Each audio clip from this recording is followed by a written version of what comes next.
میرے محترم سامعین کرام، ہر طرف شور ہے، مسلمان تباہ کیے جا رہے ہیں، کوئی ان کا پرسان حال نہیں۔ جس کو دیکھو وہ مسلمانوں کو مٹانے کے در پر ہے، جس طرف نظر ڈالو مسلمانوں کو کمزور کرنے کی سازشیں ہو رہی ہے۔ وہ مسلمان جس نے دنیا کے اکثر حصے پر حکمرانی کی تھی، بڑے بڑے بادشاہوں کے غرور و گھمنڈ کو توڑ دیے تھے، آج وہی مسلمان محکومی کی زندگی گزار رہا ہے۔ جہاں پر اپنی طاقت و بل بوتے پر ہے، وہاں بھی دوسروں کی مدد کا محتاج ہے۔ سوچئے کتنے افسوس کی مقام ہے کہ مسلمان جس نے دریاؤں سمندروں پر حکومت کی، مسلمان جس نے صحرا و بیابان اپنے زیر نگی کیے، وہ مسلمان جس کے حکم کی تابعداری جنگل کے بے زبان جانوروں اور مشرق سے مغرب اور جنوب سے شمال تک اڑتی ہوئی ہواؤں نے کی۔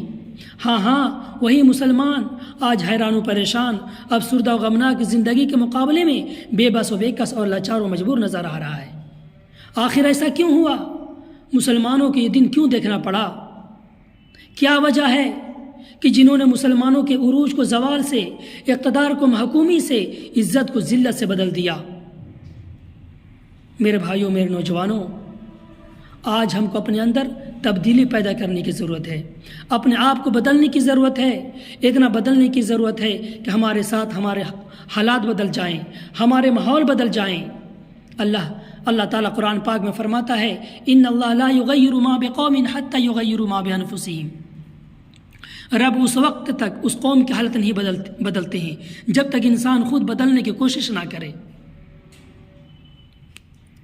آج اپنے صفوں میں اتحاد پیدا کرنے کی ضرورت ہے، اختلافات کو مٹانے اور آپسی بھید بھاؤ کو ختم کرنے کی ضرورت ہے، ایک دوسرے کے دکھ درد میں شریک ہونے اور ایک دوسرے کے ساتھ سچی ہمدردی اور خیرخواہی کی ضرورت ہے۔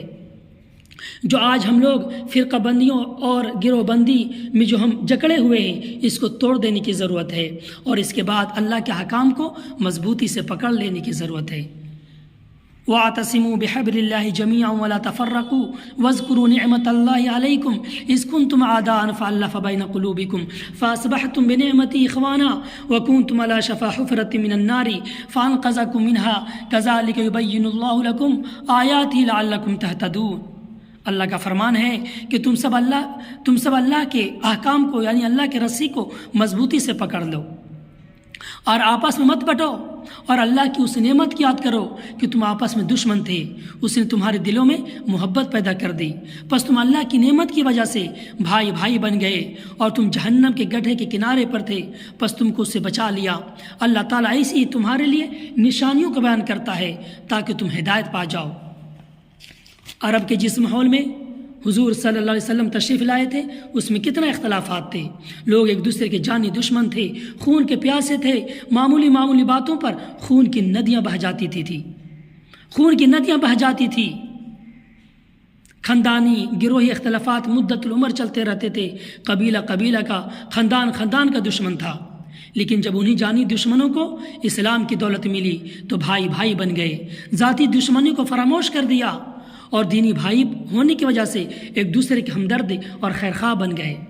مدینہ کے انصار دو مشہور قبیلوں اوس اور خزرج میں بٹے ہوئے تھے، اور ایک زمانہ سے ان میں عداوت دشمنی چلی آ رہی تھی۔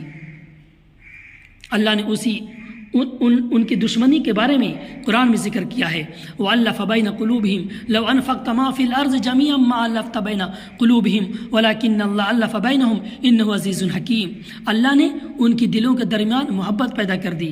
اگر آپ زمین کے سارے خزانے بھی خرچ کر دیتے تو بھی ان کے دلوں میں محبت نہ پیدا کر پاتے، لیکن اللہ نے ان کی دلوں کے درمیان محبت پیدا کر دی۔